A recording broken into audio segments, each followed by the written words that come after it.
माननीय सदस्य सुश्री इकरा चौधरी जी।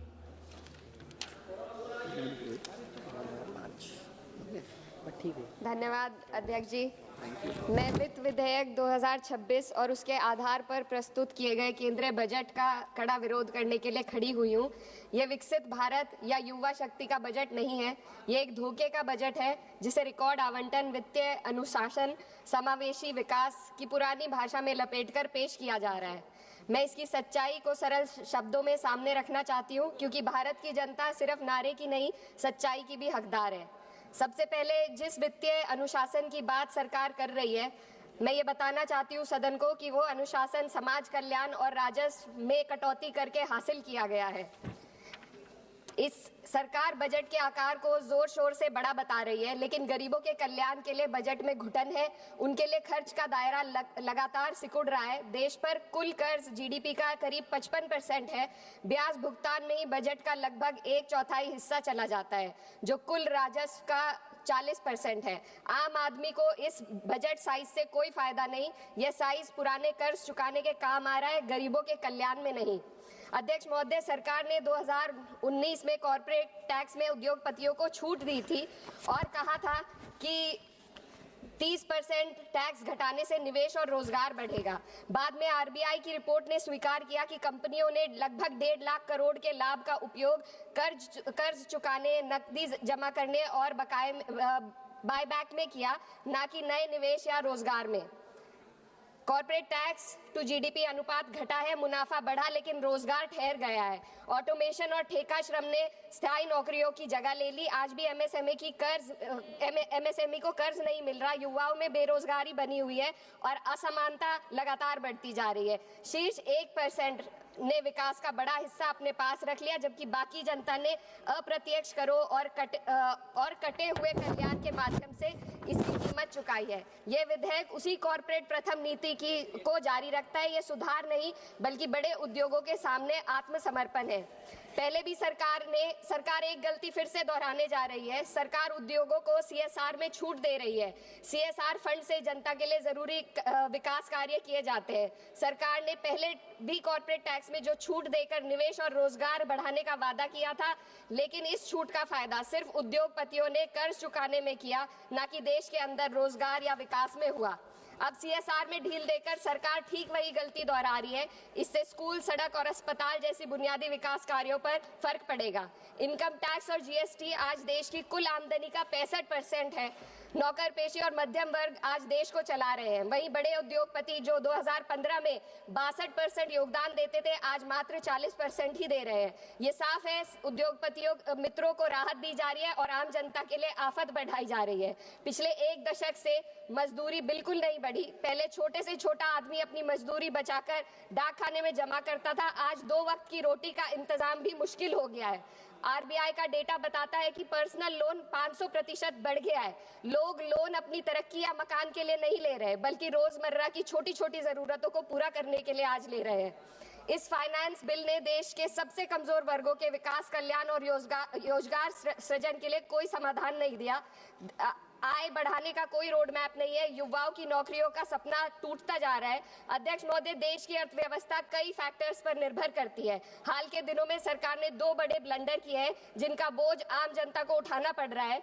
एक हमारी यूएस के साथ जो ट्रेड डील है, और दूसरा विदेश नीति में अमेरिका के सामने जो हमारा आत्मसमर्पण है।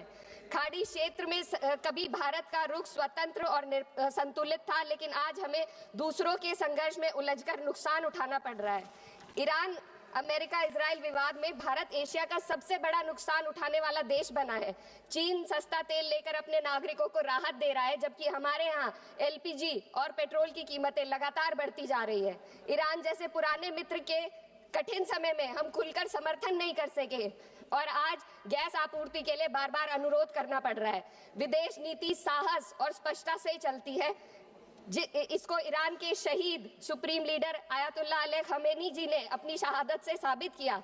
36 साल की उम्र के लीडर ने कभी 56 इंच की छाती का दावा नहीं किया, बल्कि जब जरूरत पड़ी तो अमेरिका के सामने झुकने की बजाय उन्होंने शहादत को गले लगाना पसंद किया।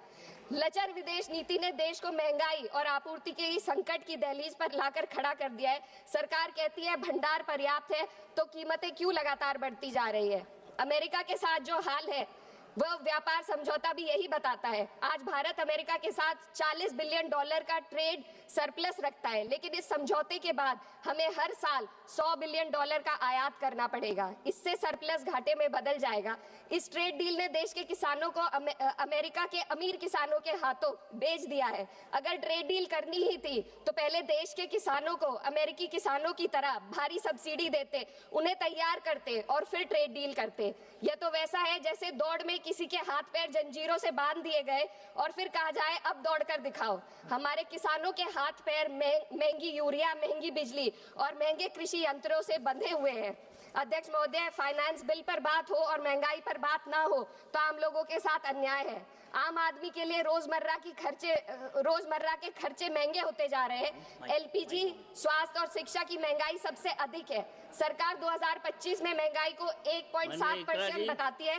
सर 2 मिनट बस कंक्लूड कर रहे हैं। लेकिन मेडिकल महंगाई 14% है, ये एशिया में सबसे ज्यादा है। और शिक्षा की महंगाई 12% तक पहुंच गई है। कई परिवार अपनी आय का आधे से ज्यादा हिस्सा सिर्फ एक बच्चे को पढ़ाने के लिए या उसकी विवाह करने के लिए खर्च करने पर मजबूर है।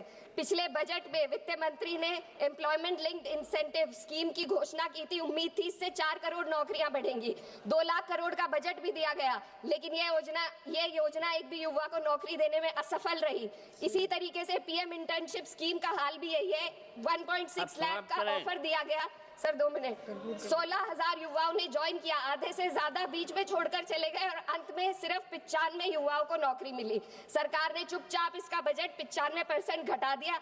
जब आप हेडलाइन मैनेजमेंट, दिखावा और लोगों को बेवकूफ बनाने के लिए स्कीम बनाते हैं तो उसका हश्र यही होता है। मैं अंत में किसानों की बात करना चाहती हूँ। ग्रामीण विकास और कृषि कल्याण पर देश की पीढ़ी आबादी निर्भर है। इस मंत्रालय का पिछले वर्ष का बजट सरकार खर्च ही नहीं कर पाई।